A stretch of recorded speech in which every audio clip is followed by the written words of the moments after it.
Hello everybody, and welcome to a Fire Emblem Engage emblem ring tier list.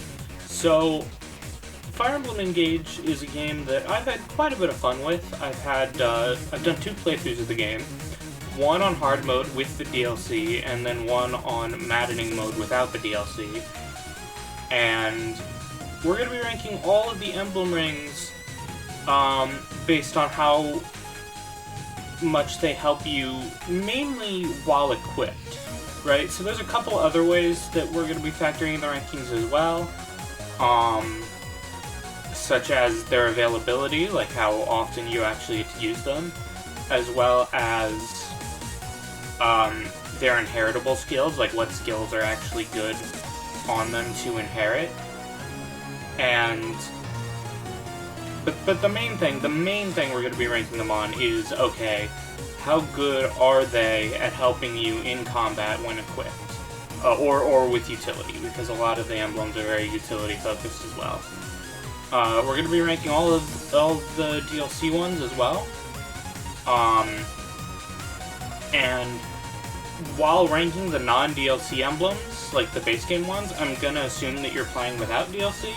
But when ranking the DLC ones, obviously I'm going to assume you're playing with it, because that does sort of change things, changes what builds you can and can't do and stuff like that.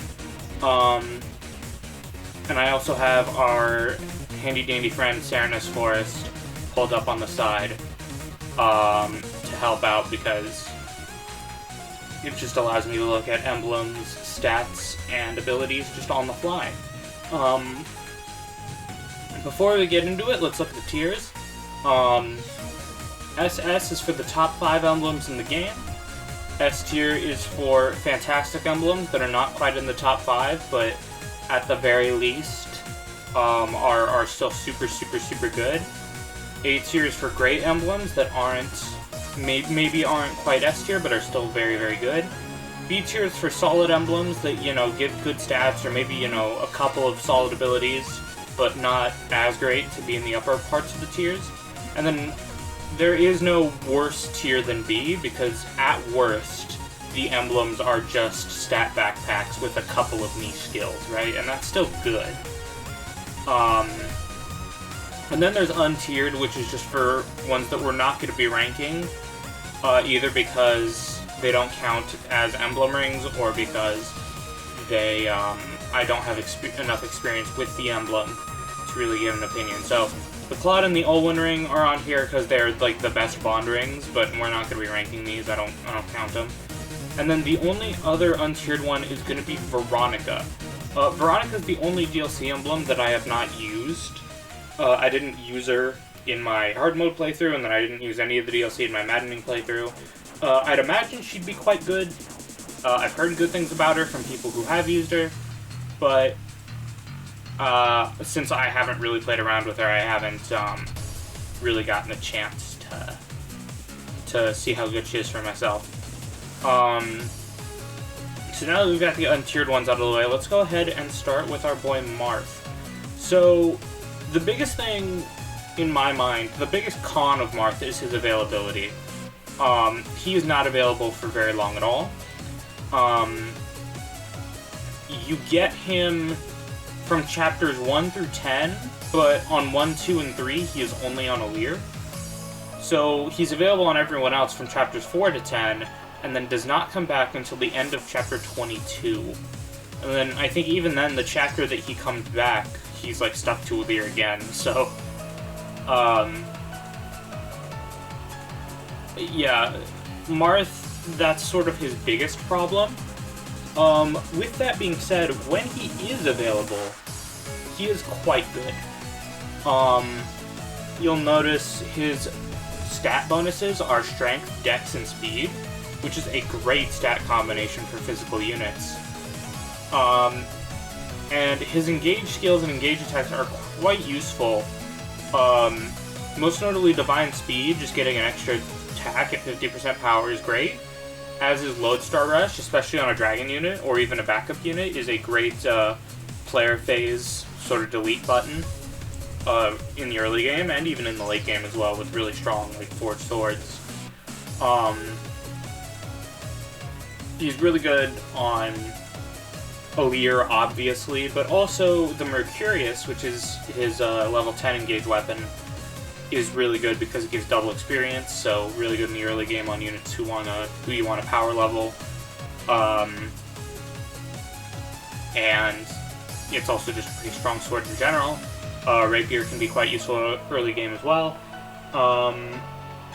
Late game he has the Falchion, which is okay.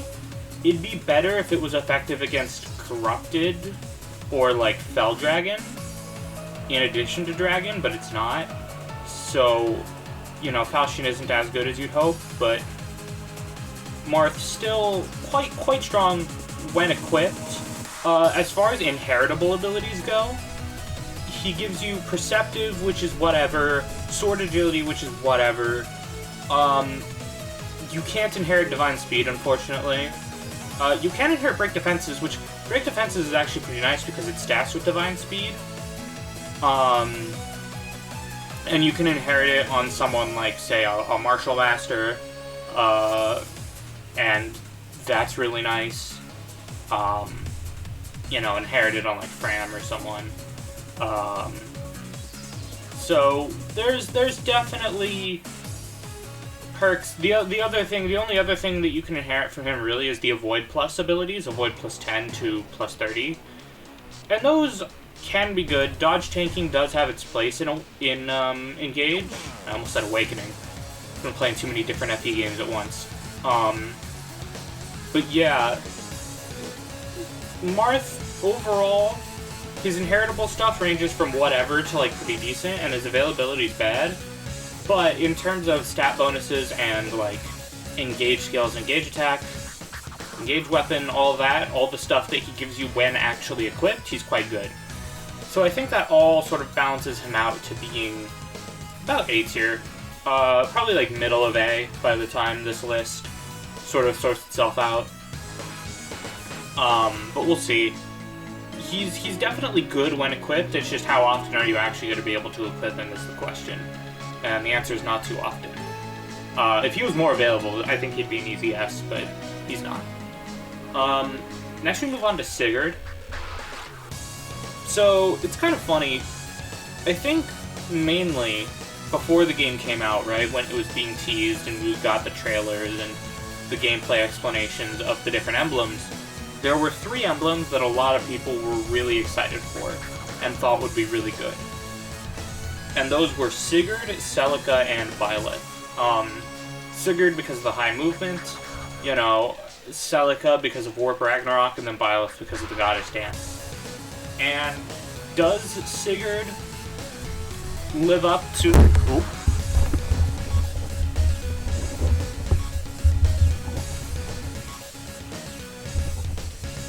And does Sigurd live up to that hype? I think so, yeah. Sigurd is really good for a few reasons. First of all, he has very good availability. Actually, I think the best availability in the game, maybe? Outside of the DLC stuff that you can get really early. You can get him... You get him in end of Chapter 3, and then he comes back at the end of Chapter 17. So, you know, he's available for a while, and he's quite strong for a few reasons. So if we look at his bonuses here, Dex, Defense, Build, and Movement. The extra point of movement is always nice, and then Dex, Defense, and Build is pretty solid for like a fairly, you know, tanky unit. Like someone like Alfred, for example, makes good use of Sigurd. Louis is one that a lot of people like to do, but I think the extra defense and build is a little overboard and kind of unnecessary. But, you know, someone like Alfred, even someone like, say, Tiamat, you know, someone like Tamara, you know, there's some units who really like this stat spread. The most obvious thing when it comes to inheritables is Canter. A lot of people really hype up Canter and say it's like the best skill in the game. I think it's one of the best. I don't think it's the best. I think it's a little overrated. but it's still really good. Being able to reposition yourself after moving is very nice. It's more useful on someone who... I almost want to say it has more sort of value on someone who isn't the Sigurd user, because they don't get the extra movement from Sigurd. Speaking of which, the main draw of Sigurd is Gallop, his Engage skill. Movement +5 for 3 to 4 turns is great, and potentially +6 or +7 depending on your unit type.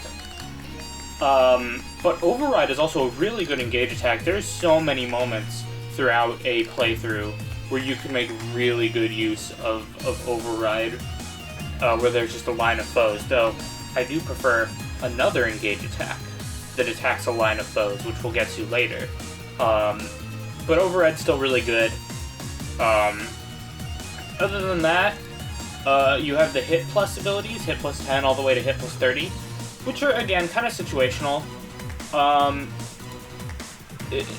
Not a lot of units not a lot of units have accuracy problems, and even the ones that do, you can usually just get, like, a good engraving on their weapon to fix it. But obviously, like, engravings are pretty hotly contested, and, like, not everyone is gonna get, like, all their weapons engraved. So the Hit Plus skills can be nice on someone like, say, Louis or Ivy, who can kind of struggle to hit things sometimes with their, like, kind of poor dex or luck. Other than that, Momentum is a skill that is good when Sigurd... It's good on the Sigurd user, but it's not as good on someone who doesn't have Sigurd equipped. And then Lance Power is actually really good. Lances are a pretty good weapon type, and, you know, losing 10 avoid at the cost of 2 attack up to 10 attack. Like, attack plus 10 is really good, like, especially on a fast unit with a Brave Lance, or even just a fast unit in general. Like, if you're doubling, that's plus 20, or using a Brave, and if you're using a Brave and you're quadding, that's plus 40, which is, you know, that might sound overkill, but enemies in Engage, especially on Maddening, have a lot of health, so sometimes you're gonna need that really extra oomph to, like, power through their health bars, you know? So overall, I don't think he's quite in the top 5.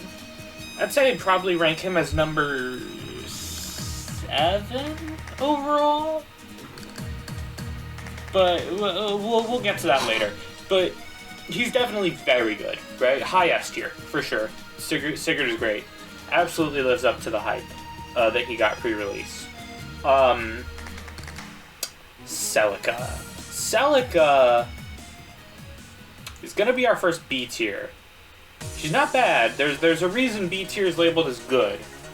The emblems in B tier are still good, but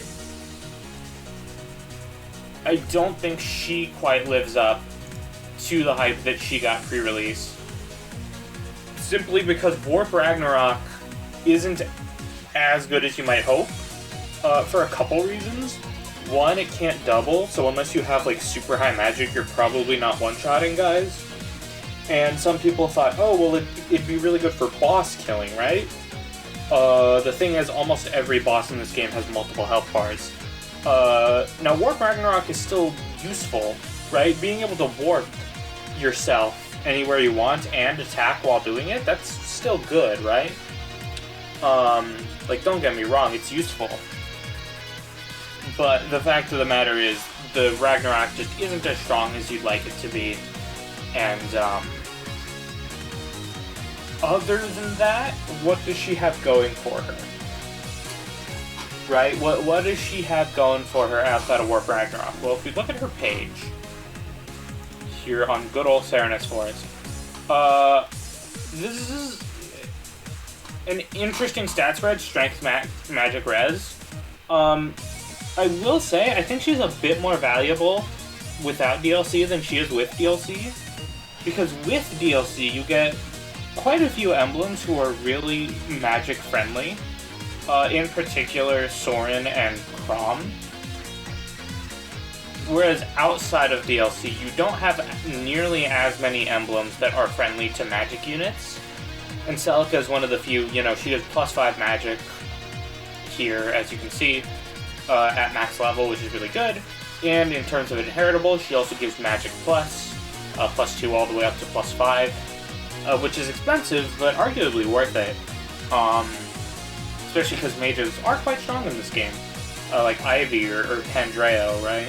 Are very good units. So, she also has some other interesting things. Echo has some nice utility on dragons or mysticals, but on anyone it can be good, but anyone with good magic, but particularly with dragons and mysticals. You know, Seraphim's a pretty good weapon early on, but the might doesn't quite hold up late into the game, unfortunately. Resonance is pretty good. Tone precision is okay. Favorite food is interesting, but it's not, like, ridiculously good, and overall, like, I think it's best on your Celica user, because I don't think it's worth using up a skill slot for this, even though it is cheap to inherit. And then Holy Stance can be good on, like, tanks, but I think there are better options. Overall, she's just a little underwhelming, I think. Like, again, not bad, but just compared to, like, Martha or especially Sigurd, and what you get out of it is not quite as good as you might hope. Then we get to Micaiah, who's the best ring in the game. Micaiah is so silly. So good. Ridiculous. I'm almost a little sad that we're doing this in order, because I kind of wanted to save the best for last. But, yeah, Micaiah is the best ring in the game. I think that's pretty undeniable. Well, I don't know. The rest of the top 5, I think most of the top 5 is pretty close together, you know? But I do think that out of the top 5, Micaiah is the best. So if you look at her page, right? The most obvious thing about Micaiah, and the main thing that comes to mind when you think about her, is Great Sacrifice. Full HP recovery to all allies, even those not under the player's control. The only negative thing about it is that the person who's using it has to use up their own HP to do it, but it can never kill you, and you can always just heal the Great Sacrifice user with a healer afterwards, or just keep them out of harm's way. And then armored and key-equipped units get even additional, you know, effects. Great Sacrifice is amazing for a few reasons. Obviously, a map-wide heal, I don't need to explain why that's good. But for those who somehow don't know, Great Sacrifice gives you a bucket ton of EXP. A metric ton of EXP. I'm talking like a full level's worth of EXP. Like, if you use this, you are pretty much guaranteed to level up. And you can use it multiple times per map. Great Sacrifice is the best tool early game for power leveling under-leveled units like Anna or Jean. Or hell, even just power leveling someone like Fram. Even if she doesn't really need it, like, she can still do it and make good use of it. But the fun doesn't stop there. She also has this when engaged. Augment. Staff range +5 and area of effect +1. So not only do you have 6 ranged heals, 6 ranged mend,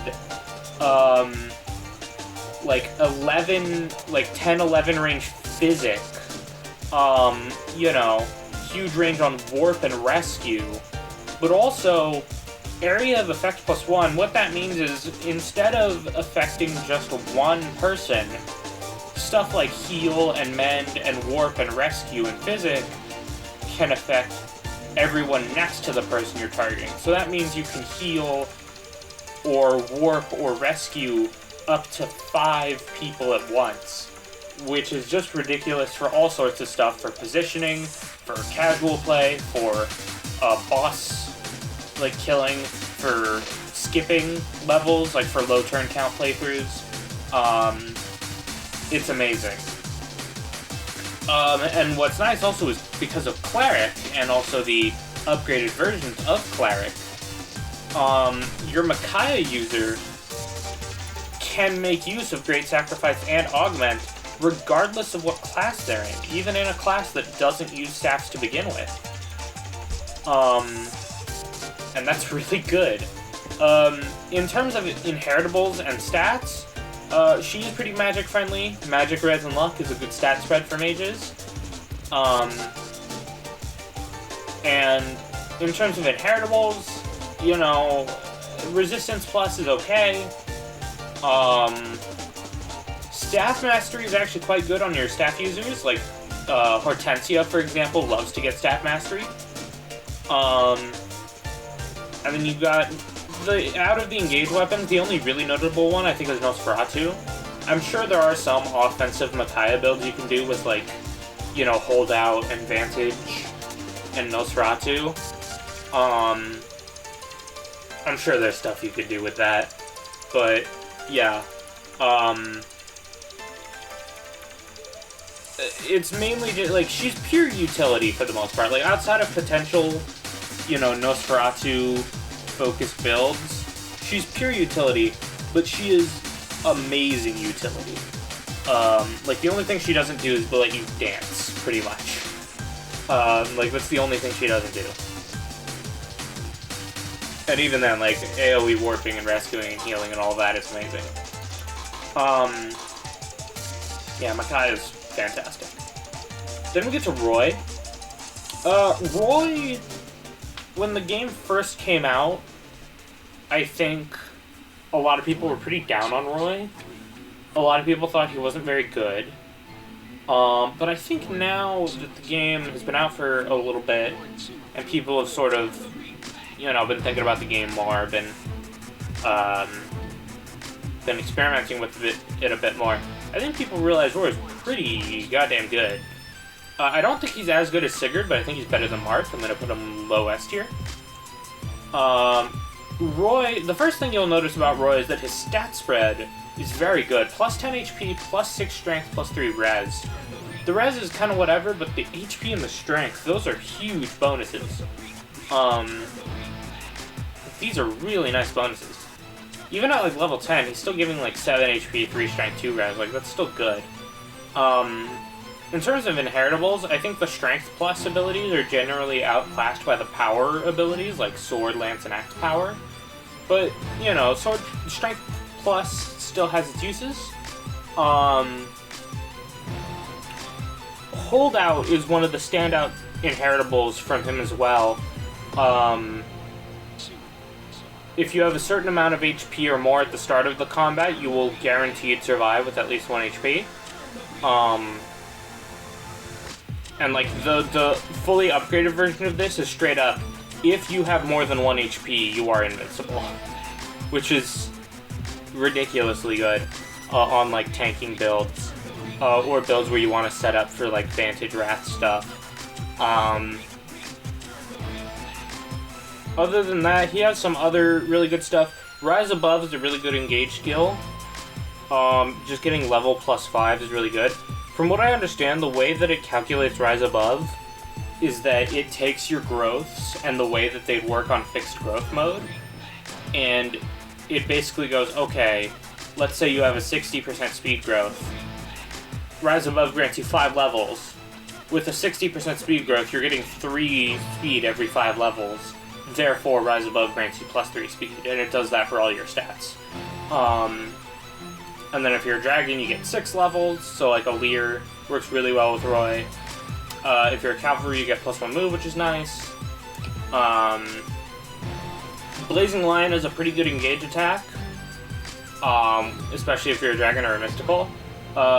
Being able to attack a lot of enemies at once and set the area on fire is really good crowd control. And the last thing to note about Roy is that the Binding Blade... Oh, also sword power. He has sword power, which is really good on, like, Chloe, or any, like, Levin sword user makes great use of this, but also, you know, Alir, Kagetsu. a lot of units who use swords really like this. And also, the last thing to note is that the Binding Blade, defense and risk +5, 1 to 2 range, really good engage weapon. The other two, the Lance Reaver and the Wormslayer, are just kind of whatever, but, you know, Roy's really solid. Just solid inheritables, solid engage abilities, solid stat bonuses, just solid all around. I think he's pretty low in S tier, but still S tier nonetheless. Poor Leaf, man. Worst emblem in the game? Maybe. He might just be the worst emblem in the game.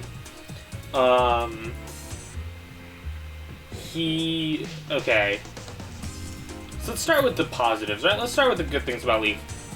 These stat boosts, pretty good. HP defense build, quite good. Build can help you double more, HP and defense makes you more durable. Also, just getting weighed down less can make you more durable in some cases. Good stat bonuses. Shoot, I'm trying to think what else is good about Leaf. Light Brand is good. I think generally outclassed by the Binding Blade, but still good. Knife Precision is pretty solid. Can be really good on like your Thieves or your Wolf Knights. And then of course the big selling point for Leaf is Vantage and the upgraded versions. Vantage Plus in particular is actually quite cheap for how good it is. Granted, it's expensive in terms of bond fragments, but in terms of SP, not really. And that's kind of about where the positives end. It's kind of about where it ends, honestly. Build Plus is cheap, but almost always outclassed by Speed Plus from Lyn. Arm Shield is okay. The problem with it is that like, if you have weapon advantage on the player phase, you're breaking the enemy, so this doesn't matter. So it only matters on enemy phase. And even then, like, on the enemy phase, like, this can help, but I'd rather equip other abilities for tanking, like Resolve from Ike. Quadruple Hit is a really weak, engage attack. Like, it's generally not very strong. And then other than that, what does he even have? Oh yeah, Adaptable. Probably the worst thing about the emblem. This might be the only engaged skill in the game that has the potential to actively hurt you. Because, you know, it says right here, if the foe initiates combat, unit counters with the best weapon available. So essentially the game automatically switches your weapons around depending on who you're being attacked by to pick the best weapon. The problem is the game isn't always the best at actually determining what the best weapon is. Like, the AI for it is not that great. And, that's a problem. Sometimes it can actually screw you over. So yeah, Leaf, he's still good, because he gives you Vantage, which is a good ability. Knife Precision is not bad. The stat buffs he gives are good. And Adaptable, it can hurt you, but it can definitely also help you. All things, you know, depending. So it's kind of just a double-edged sword. It's not all bad. So he's still good. I don't think it's worth it to make a C tier just for Leaf or anything, but I do think he's probably the worst emblem in the game. And then we move on to Lucina, who is utterly busted. It's funny, actually. Lucina, I don't think would be that great if it weren't for one ability, and it's this one right here, Bondage Shield. So, Bondage Shield is kind of ridiculous. It is basically, if you don't get doubled, you have an 80% chance to be invincible. If the person using Bondage Shield is a dragon, that gets bumped up to 90%. If the unit using Bondage Shield is cavalry, armored, or flying, it is 100% chance. for all allies of the same type. And if the unit is Chi Adept is how it's pronounced. If the unit using Bonded Shield is Chi Adept, it is a 100% chance to activate. So you can stick Lucina on like Martial Master Fram, for example, and just use Bonded Shield, and as long as her allies don't get doubled, they're invincible. Like straight up. It's kind of silly. And it's very silly, actually. The fact that this is an engage skill instead of an engage attack is what makes it so broken. So it's not once per engage. You can use this every turn you're engaged. So this is potentially 3 to 4 turns in a row of making up to 4 allies invincible at once. It's so ridiculous. And that's not the only thing she has. She has some other nice stuff. Bow agility is whatever. Like, maybe Fogado could make okay use of this. Maybe. I don't know. But, the Dual Assist and Dual Assist Plus can be quite good for, like, your Brave Assist heroes, or your Longbow warriors, or, you know, what have you. Dexterity Plus can be nice on people with proc skills, so say Tamara, Alchrist, Diamant, to activate stuff like Sandstorm, or Luna, or Soul more often. The Parthia doubles your experience, so this can kind of be used like Mars Mercurius, but for the mid-late game. Also res plus 5, and it's a bow, so it's effective against flyers, so that's nice. Her Rapier and Falchion are, I think are just worse than Marth's, but they're still, like, okay. And then Dual Support is an interesting option, too. An Avoid bonus that increases with your support level with your adjacent allies.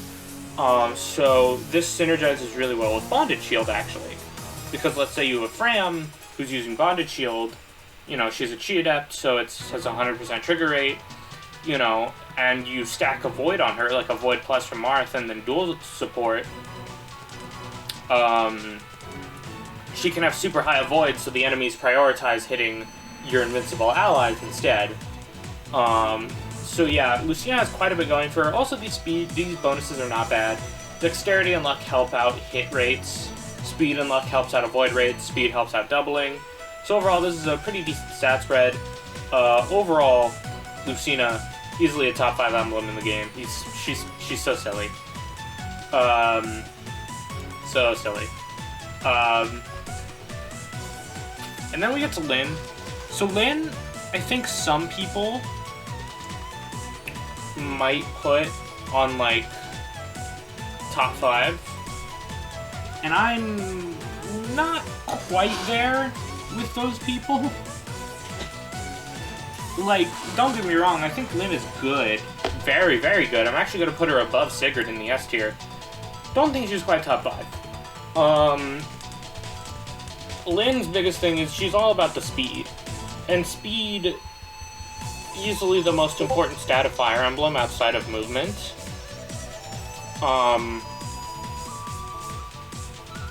So she can give speed plus, and speed plus 5, that's a lot of speed, and 2000 SP is pretty cheap for that. She can also give Speed Taker, which is, you get plus 2 speed every time you kill someone on player phase, and it stacks to a maximum of 10 speed. So it's less than speed plus 5 up front, but it can snowball to be more, and it's the same SP cost. Whether you decide to go Speed Taker or Speed plus 5, or even both, they're both really good abilities.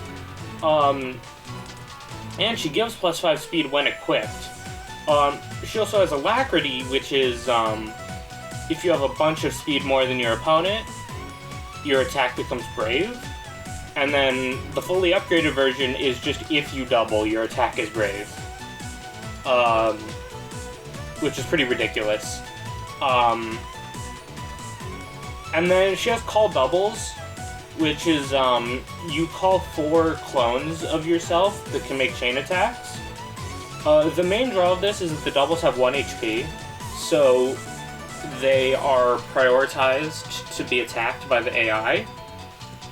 And as long as the AI, you know, as long as the AI sees a kill more likely on the doubles than on someone else, they will go for the doubles. And especially if the doubles have really high avoid, that can cause, you know, even more longevity. And overall, like, Call Doubles is just a very good ability. Not quite as good as Bonded Shield, I'd say, but still really good. And then Astral Storm can be really useful for chipping away at long distances, killing flyers at long distances, baiting bosses to attack you. Like, Astral Storm low-key, like, breaks some maps because it causes the bosses to rush you, like, way faster than normally. Like, the Ike paralog, for example, you can Astral Storm Ike and he'll come at you, like, right from the beginning, which makes things a lot easier. Or even, like, that one chapter, I think it's 24 or 25? No, it's 24. The one with Evil Alir in the past. Like, you can Astral Storm Evil Alir, and it'll cause them to, like, rush right at you. So yeah, Lynn's got a lot going for her. Like, the only bad thing about her is, like, well, not even the engaged weapons, because Killer Bow and Manikadi or whatever, but the Mula Gear is, like, really high might, and +5 speed, and effective against dragons. So, like, it's not even bad, it's actually quite good.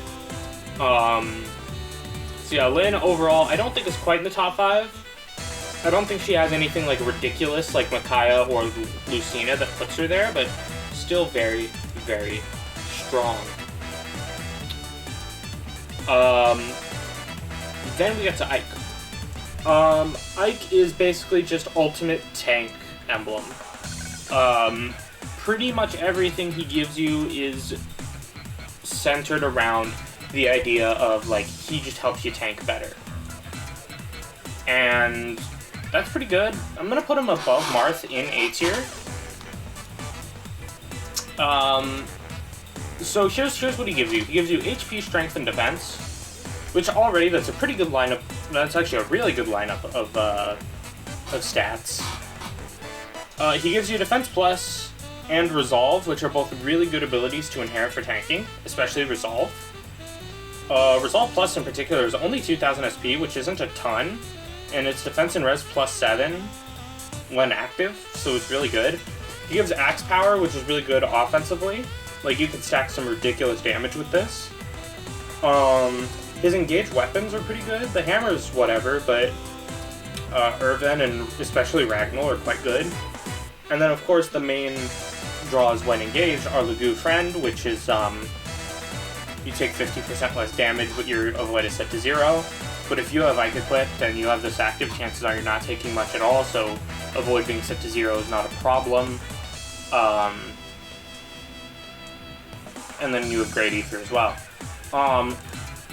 Overall, I would put him in S tier, but there's a couple things holding him back.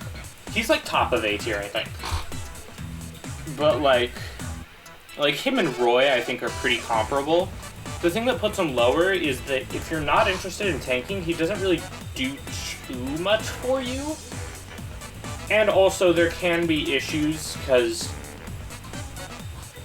in Engage, on Maddening, if an enemy sees that it'll deal 0 damage to you, it will ignore you. And that can be a problem with Ike, so you have to be careful on who your Ike user is. Like, you don't just want to stick Ike on Louis, for example, because then the enemies are going to ignore him, if they don't already. Like, they definitely will when you have Ike equipped. You want to equip Ike on someone who has, like, decent bulk to give them great bulk, right? So someone like Alfred or Diamond, or Tamara, or Gold Mary, right? And also, like, in terms of offense, he can help. Like, he does give +4 strength at max level, and he does give, like, the Ragnall and the Irvin, and he does give axe power, but, like, that's not what his focus is, right? Like, overall, he's definitely great. That's why he's top of A tier, but I don't think he's quite S. Next we have Byleth, and Byleth is quite obviously very strong. Very, very, very strong. If we look at Byleth here, One of the few base game emblems that is actually quite friendly to mages. Plus 2 magic, plus 2 speed, plus 12 luck. Don't know why Violet gives so much luck, it's a little weird.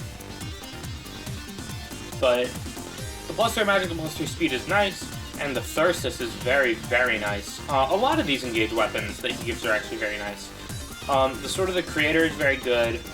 Thyrsus is quite good. Lewin can be quite good on someone like Chloe. Fail Not is quite strong. Area Bar is quite strong. Luck Plus is very niche. Like, it's useful on Anna and, like, maybe Ivy, and, like, that's about it. Divine Pulse is pretty good because it's, like, a cheaper alternative to Hit Plus, and it also works with, like, status staves like Freeze or Entrap.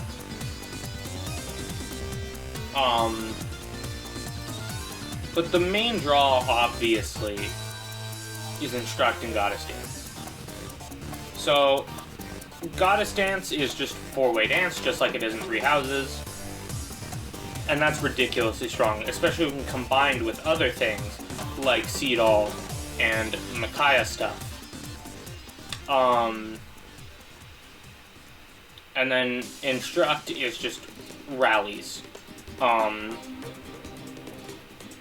And obviously, like, the best one, or at least the one that's most applicable, is the Dragon one.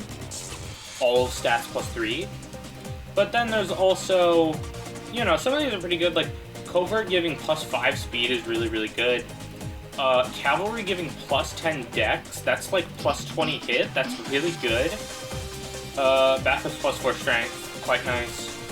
So overall, like, it's not just the Dragon Instruct that's good. I think I'm actually going to place above Lucina.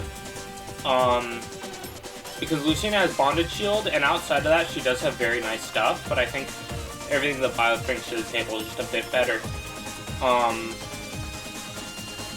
And then we have another top 5 in Corrin. Corrin's probably going to be the lowest of the top 5, I think. Just because what Corrin brings to the table isn't quite as ridiculous as what the rest bring, but still very, very, very, very strong. So Corrin is quite magic friendly, mainly to Mysticals. Plus 15 HP, plus 4 magic, plus 3 res. Plus 15 HP is very nice, makes you a lot more durable.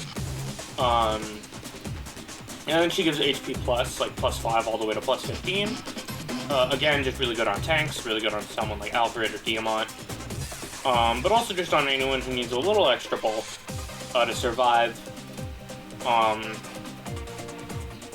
And it's more universally applicable compared to Defense Plus or Resistance Plus. But the main use that Corrin has is in limiting and debuffing enemies. So the main thing that comes to mind with Corrin is the Dragon Main. The Dragon Main effects range from, like, okay to very, very strong. But most of them, I'd say, are pretty damn good. Obviously, the best one is the one that Mysticals get, the Flames, which is part of why Corrin is so magic-friendly. The Flames are really good at slowing down and dealing chip damage to any enemy that isn't a flyer, which is most enemies. Though flyers are fairly common in this game, so it's not like the be-all end-all, but it is pretty good. But even then, like, the Ice Pillars can be really good. The Healing Glow and the Stone Pillars are, like, situationally useful. The Fog and the Water are pretty good.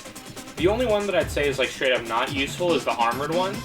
Like, the Weapon Triangle is such a mechanic that is in the player's favor. Like, it's not really that necessary.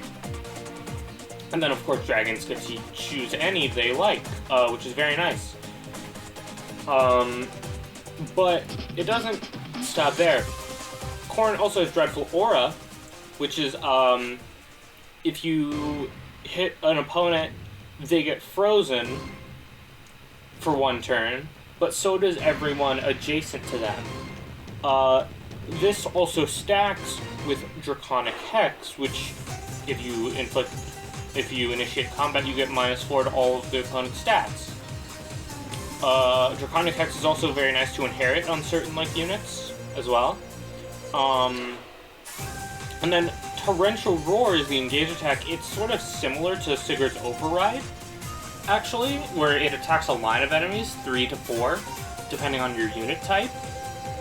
Except it also inflicts the Dreadful Aura and Draconic Hex on all of those enemies and all of the enemies adjacent to that line. Well, it doesn't only the Dreadful Aura, not the Draconic Hex, to those who are adjacent, but to the line, and it inflicts both. Corn is quite good on quite a few units. Very good on, like, Veil, Citrine, Pandreo,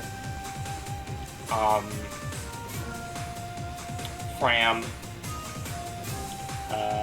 quite a few units. The only really bad thing, also, like, sword focus isn't that great. The only other, like, really bad thing is, like, her engage weapons aren't that good. Like, Dual Katana is okay, Wakizashi's bad, Yato's okay. Like, her engage weapons aren't that great, but even, like, some of these abilities, like, Pair Up, actually quite nice on your tanks. And then, sword focus is whatever. But, like, yeah, Corrin, just all around very, very, very good. I think she's similar to Roy, where she is the bottom of her tier, but is nonetheless quite strong. Then we get to Erica. Erica, so I have some bias here because Erica is, like, one of my favorite emblems in the game. And how much I like her in this game has sort of inspired me to play Sacred Stones, which may become a video on the channel at some point, my experience with Sacred Stones. So, you know, maybe look forward to that sometime in the distant future. But, yeah, Erica is very good. I'm actually going to put her here or... Her availability is worse than Sigurd, so I'll put her right here. So Erica, the main great thing about Erica is the brace skills, Lunar Brace and Solar Brace. Lunar Brace is armor penetration.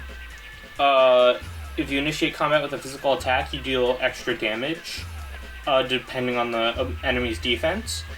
So essentially you penetrate 20% of their defense, or 30% with the upgraded version. And then Solar Brace is, if you initiate combat, you recover HP equal to 30% of the damage you deal. In the upgraded version, it's 50%, so it's essentially a guaranteed soul. And the amazing thing is Eclipse Brace. When you're engaged,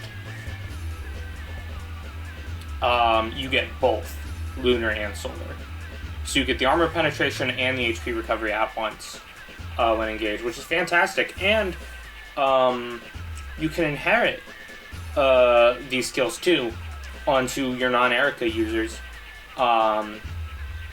It's really nice on, like, fist users or people who use brave weapons. Other than that, you get Gentility and Bravery, which is just straight up you take less damage or you deal more damage. In the upgraded versions are -3 and plus, or -5 and +5 respectively. And again, when engaged, you just get both. You get Blue Skies, which is both. So, I think... Here's the way I view Erica, right? If you don't care about utility or availability or any of that stuff, and you only care about how much an emblem helps you in a round of combat, I think Erica is the best non-DLC emblem in the game. Obviously, the reason she isn't in the top 5 is because the top 5 all have some sort of utility that they provide that is much better than what Erica provides in terms of her help in combat. But in terms of help in combat, I think she's better than Roy, better than Ike, better than Marth, better than Lee for Celica. I think she's better than all of them. Like, the only reason Sigurd's above her is because of his availability and the extra movement. But even then, I'd say Sigurd and Celica are, like, very close. Or Sigurd and Celica. Sigurd and Erica are very close. So, overall, like, there's also some other nice things. Dodge Plus is niche, but it's, you know, it's always nice to not have to face crit. Lance Agility can be okay. Sieglind is actually a very good engaged weapon because it has quite a bit of might, and it's effective against Corrupted, which makes up most of the enemies in the late game. The Wind Sword is okay, and the Rapier is just straight up worse than Marth's. But overall, what just makes her great is just the... And interestingly, in most ways, I feel like Erica is just kind of like Marth, but better. Because Marth mainly, it's like, the main thing he helps you with is just when equipped, he makes you way better at combat. Which is sort of the same with Erica. But a lot of this stuff is just like better than what Marth offers, I think. And she's also has better availability. Like, Lunar Brace is sort of similar to Divine Speed, except you can inherit Lunar Brace, and also it can stack with Solar Brace when engaged. And like late game, the Sieglind is definitely better than the Falchion. And you also get Solar Brace too, which is great. And like overall, just a really, really solid, like really amazing actually for combat. She's just kind of like better Marth in quite a few ways. Which is pretty funny. Then we move on to quite possibly the weirdest emblem on this list, almost because it doesn't really even function like an emblem. It's Emblem Alear. So Emblem Alear has the worst availability in the game, because you get her like, what, chapter 23-ish? And they're weird because they basically just replace whatever emblem Alear and their Engage partner has equipped, right? So like, let's say Alear has Marth, Vale has Corrin, and then you Engage Plus. They no longer, like, Marth and Corrin are basically just not a part of the equation while Emblem Alear is active. With that being said, here's the bonuses. HP, Speed, Defense, that's actually pretty good.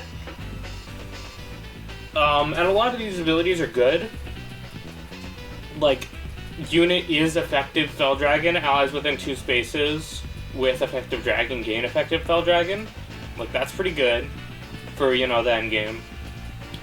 You know, it's like Attuned is pretty good.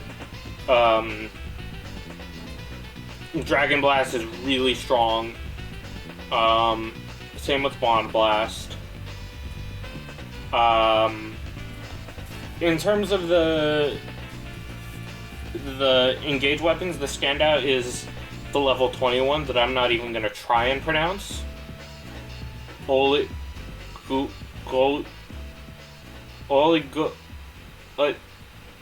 I don't know. This sword, which is effective against Corrupted, it has pretty good might, so, you know, that's really good. Holy Shield, you just straight up you don't have effective weaknesses, so like if you're a flyer, you're just not weak to bows. That's pretty good. You know, Bond Forger, like, you just get hit and avoid to yourself and all allies within 2 spaces if you're engaged with an emblem.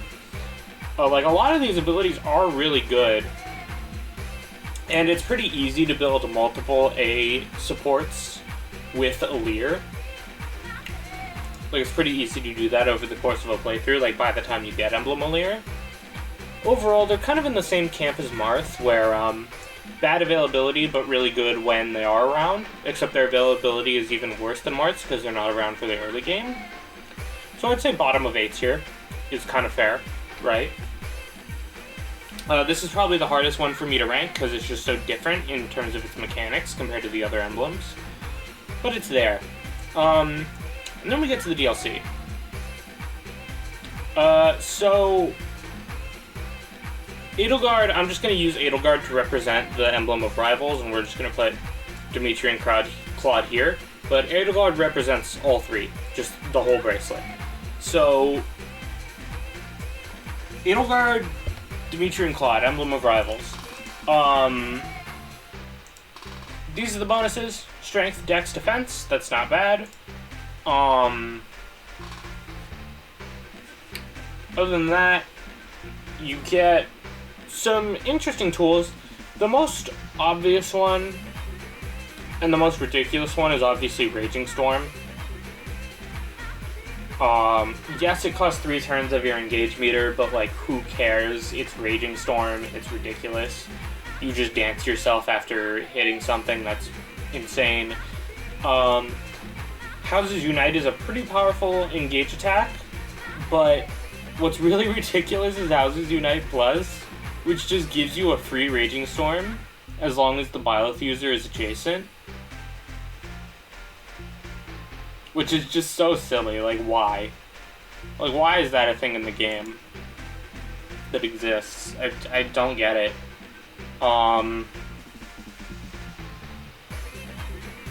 Overall, like, so here's the thing. In terms of inheritables, there's not a lot here because, like, the gambits aren't inheritable, even though they are quite nice. In terms of inheritables, like, the assembly gambits, whatever. Lineage is not worth it. Strength and Dex together is so expensive. Like, why would you? Why would you ever? Bogard is, like, too specific to use. Weapon Sync is pretty good because you get, like, if engaged, grants attack +7 regardless of weapon type. Like, that's ridiculous. But, like, for the most part, like, a lot of it is not amazing. But who cares? You have Raging Storm. Like, I think I'll put Emblem of Rivals right here. I think that's fair. And then we get to Tiki, who I think makes up the last... I think Tiki is the last member of the top 5. And I think Tiki belongs right here. Not quite as crazy as Bonded Shield, but remember how I said Erica is the best for combat out of all the non-DLC emblems? I think if you include DLC, that becomes Tiki. So Tiki is quite silly. The main draw, of course, you get +10 HP, +4 defense, +10 luck. That's a really, really good defensive bonus. But the other really good thing, obviously, is the Draconic Form, the Engage skill. You transform and fight as a dragon. The dragon form is strong, though not ridiculous. But the main thing is grant +10 to max HP and +5 to build, as well as +5 to all other basic stats. The Draconic form is ridiculous because it's one of the best ways to power level a unit that doesn't have a complete and super powerful build yet. And it's available at any point in the game. Like any point after you do Tiki's Paralog, which is available whenever. And it just transforms any unit who equips Tiki from, like, you know, really weak or whatever to, like, really strong combat unit. And then there's a bunch of other, like, inheritable abilities from Tiki that are really strong too.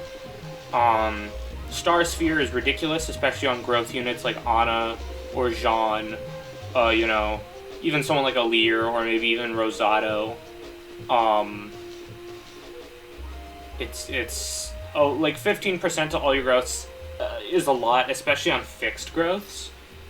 Like, Star Sphere on Jean in fixed growths can lead to stuff like 95% strength growth in Berserker, you know, stuff like that. Like 95% speed in Swordmaster. You know, just silly stuff like that that just, you know, probably shouldn't exist, but it does. And then there's other amazing stuff like the Divine Blessing, which is, you know, give someone a Revival Stone. You can do a lot of cheeky strategies with that. Geosphere is pretty nice. Grants extra defense and res to you and adjacent allies at the beginning of player phase. Biosphere can be nice, pretty much just free HP if you wait. Like, there's just so much here is so good. So good. Tiki is pretty ridiculous. Easily, I think, the best DLC emblem. Well, okay. Best DLC emblem, depending on the context of how you're playing. I think if you're doing like an LTC, I think Edelgard and the Rivals are probably more important because of the Raging Storm stuff. Like, I think that's probably more important than whatever Tiki gives you in an LTC. But I'm not assuming LTC, I'm assuming like just standard casual playthrough for this tier list. So I am going to put Tiki above Edelgard and the Rivals. Next is Hector. So Hector is weird. He's sort of like an Ike alternative. Similarly to Ike, he is mainly designed to help you tank or to increase the combat ability of units who are already tanky. So for example, he gets Impenetrable, which is if the foe initiates combat, you just get plus 30% defense and res. And if you're a dragon, you pretty much never get crit, which is nice.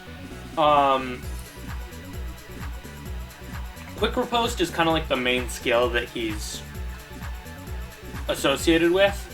If you have a certain amount of HP or more, and the foe initiates combat, you will always double if your weapon allows you to double. And then his engage attack is actually quite unique. Grants immunity to break, foe cannot double, you always double. And it's for one turn. And you can only use swords and axes, but that's like fine. Actually, you might be able to do like crazy crit strategies actually as a backup with this too, which is pretty funny. But yeah, so like Storm's Eye, and then Storm's Eye Plus is actually pretty ridiculous because you actually get like Vantage along with the Storm's Eye stuff, which is pretty ridiculous. But so yeah, I'm sure there's probably like some silly stuff you can do with Storm's Eye that I haven't really seen much of. Other than that, Strength and Defense Plus is so expensive, why would you?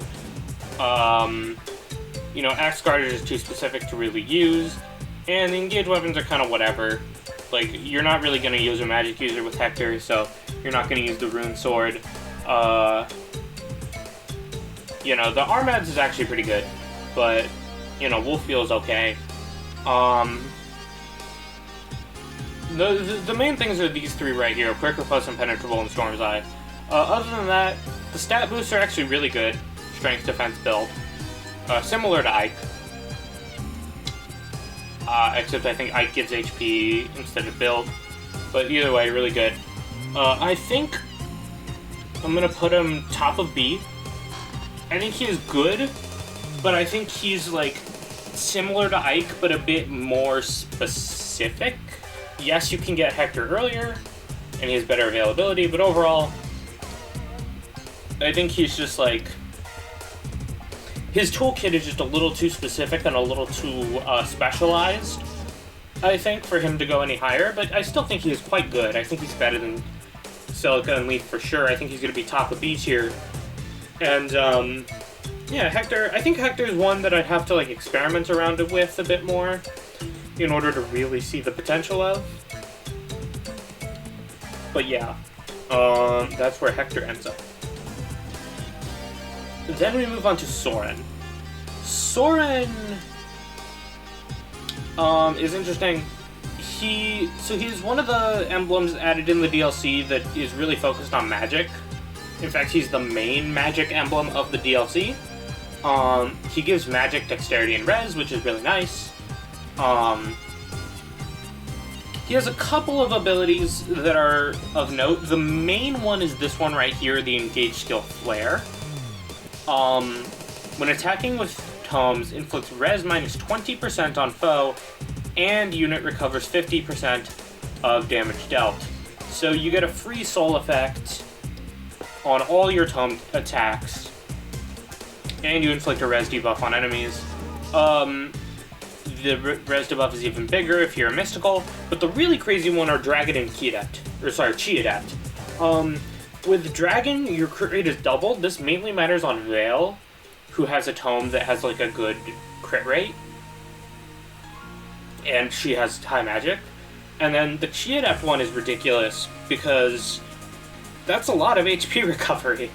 You would mainly want to use this, I'd imagine, on like Pandreo. Like, instead of second sealing him, you would keep him in what's the class called? High Priest? And like you would just use tomes, and you would use like Bolganone or whatever, and you just recover a ton of HP and like try and tank, like res tank maybe. But I could see this on someone like Saline as well. I could see this on, you know, the main thing holding it back. Actually, no, you couldn't do, because that's mystical. Never mind, High Priest is mystical. I don't know what I'm talking about. Martial Master is Chi Adept. So that's interesting. So and it's only when attacking with tomes too. What are his so he has bolting, he has reflecting, and he has Excalibur. So I guess you'd mainly be using Excalibur if you were trying to take advantage of the Chi Adept stuff. Flare is definitely the most interesting and probably the most powerful tool in his kit. He also has some other interesting stuff. Assign Decoy is good, but I think it's not as good as something like Assign Doubles, or what's it called? Call Doubles, sorry. I don't think it's quite as good as something like Call Doubles or Bonded Shield, but it's, you know, it has its uses. Cataclysm can be okay. Bolting is really underwhelming. It can't follow up, and the accuracy is rather poor. So it's like, it's kind of hard to hit stuff, and then when you do hit stuff, it's probably not going to kill because it can't double.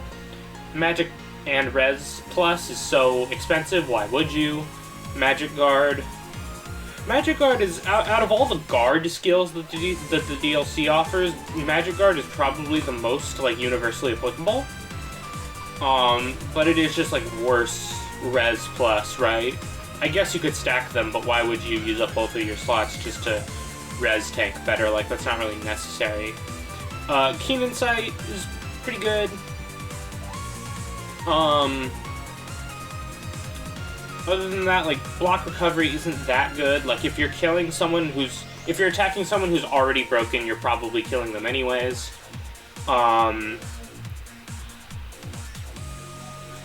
Reflect can be interesting.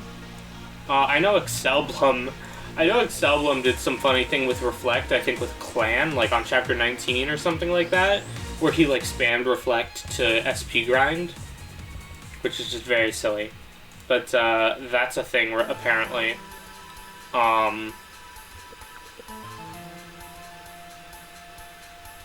Overall, like, Soren, he's better than Celica, I think. I think Flare alone is very interesting, and allows for some sort of potential, a lot of potential, like, builds. I think right next to his boy Ike, I think that's fair. I think that's fair to put the two together. Only makes sense, right? Next, Crom and Robin. Robin, if you will. So this emblem is really funny, because I actually think that this would be the worst emblem in the game if it weren't for one ability, and that's Other Half. If unit initiates Robin chain attacks, that's okay.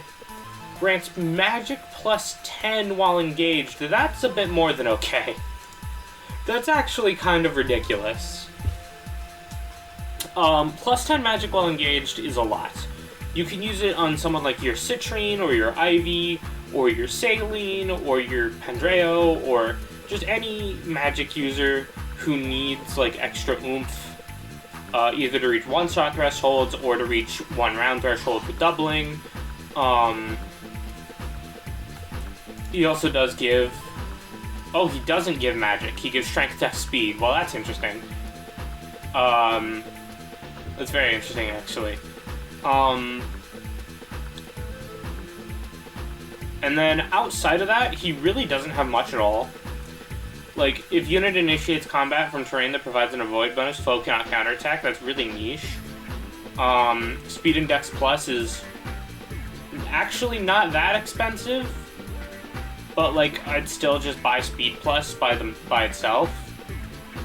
The only other really notable thing he has, like, Charm's okay. The only other really notable thing he has is Rally Spectrum, which can be nice to have Rally Spectrum on someone other than a Dragon Byleth user. This is a really hard one to rank for me. I think I'm going to put Chrom about here, I think it's fair. Like, the plus 10 magic is huge, and can definitely help with combat. It's just, like, he doesn't offer much else outside of, like, maybe Rally Spectrum, and that's kind of it. And yeah, he's kind of a one-trick pony emblem. And also, like, the stat bonuses, like, the Dex and Speed is nice for magic users, but the Strength doesn't really help unless your name is, like, Saline, maybe. Or, like, Fram. You know, or maybe Chloe. You know, there's a couple of mixed attackers in this game, but outside of them, it doesn't do much. And then last but not least is Camilla. So, Camilla's interesting for a couple of reasons. In terms of, she's sort of similar to Corrin, in that she is quite good for magical units. I think her utility is worse than Corrin, like way worse actually, but I think the combat is better. So, in terms of utility, yes, you get the Dragon Mains, but the Dragon Main patterns aren't as good. Like, the Flames and the Healing Glow aren't as good. The Chi Adept Ice Floor I don't think is quite as good as the Ice Pillars from Corrin. Like, you know, having the option to Dragon Main is still nice, but it's not that great. The main thing that you want from Camilla is Soar. Grants movement +2 and flight.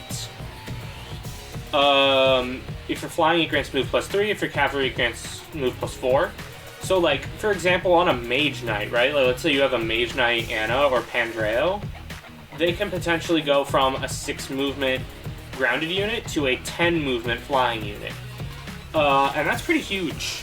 I think that's the biggest movement boost you can get in the game outside of Sigurd. That's pretty huge.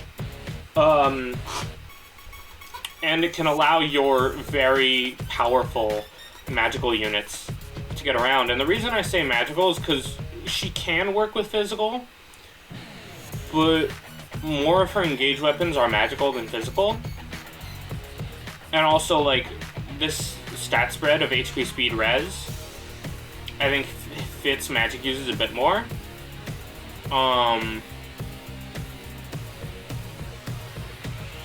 Overall, also, like, speed and res together, it's like, again, it's not that expensive, but it's like, there's not a ton of units who want this combination, I don't think. Decisive Strike is pretty pointless. Like, if you're landing a crit, they're probably dead. Lance Guard is too situational to be super useful. Groundswell is actually kind of nice as a sync skill, but it's not worth inheriting. Same with Detoxify. And then Dark Inferno is a pretty good engage attack. So, I think she's way better for combat. Like, her bonuses are nice, and then the movement bonus is pretty huge. And the Dragon Mains are nice to have, though not as good as Corrin's.